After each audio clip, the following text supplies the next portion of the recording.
Miss Dorothy. Hello. Thank you for having me. Thank you for coming. I'm Imani. I'm Nevaeh. And we are with Girls Like Me Project, and we are two of the hosts for GLMPI Talks, and we just wanted to interview today. Please. So we want to start off by asking, how are you doing today?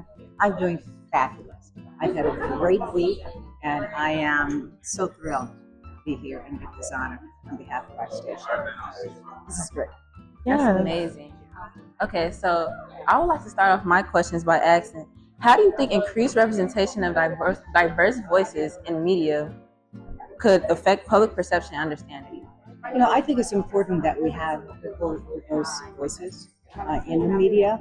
I think you have to start in high school, like you guys.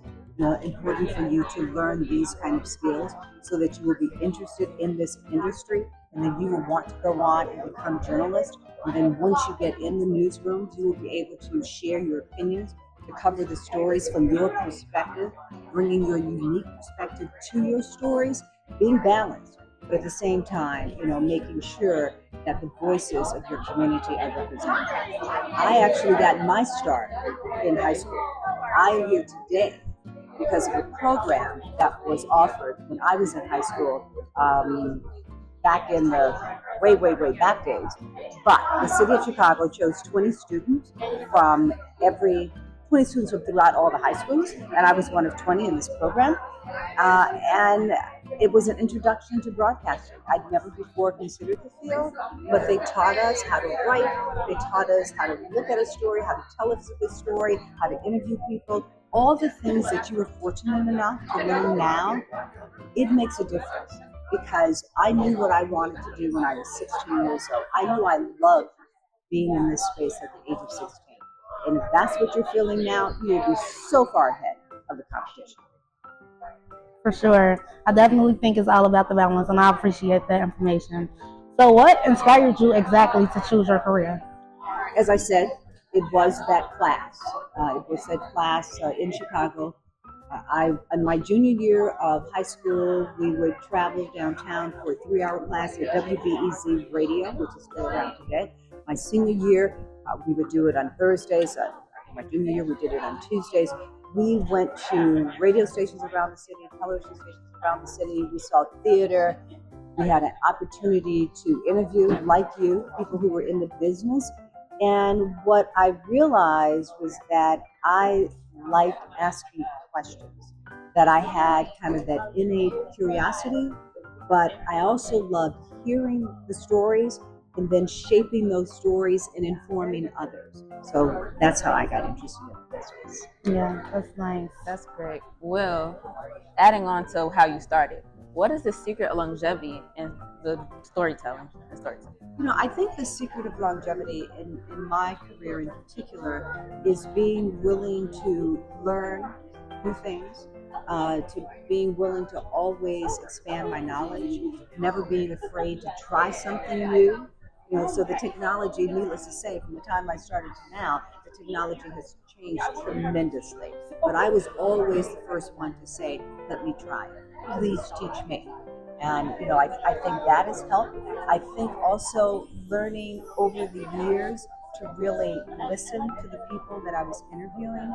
And if my questions changed because of something they said, to be able to pivot like that, because I wasn't just asking questions from the list. I was truly listening to what they were saying and responding to what they were saying. And then in terms of writing the story, I think it's being true to who you are. You know, not being afraid to represent the Black community and make sure that, again, that they are informed, that they're educated, and that their perspective of the story is a part of the general story that you do. Yeah, that's so nice. My wrapping up question for you is, what advice would you give to someone that's around our age within the Black community? Now, I'm going to talk about what advice I would give to aspiring journalists, because you guys do media, and I think it's really important that you understand this. You need to, while you are in high school, literally read everything that you can get your hands on. And you need to always be abreast of what's going on in the news, When you get to college, it is imperative that you apply for every internship that is available, not just the ones during the summer, not just the ones during the fall. You need to make sure that you are always, every quarter, every semester, doing some kind of internship, and that you also volunteer at the radio station, you volunteer at the television station, you volunteer at the newspaper, you also volunteer at different community organizations within your school so that you can continue to learn.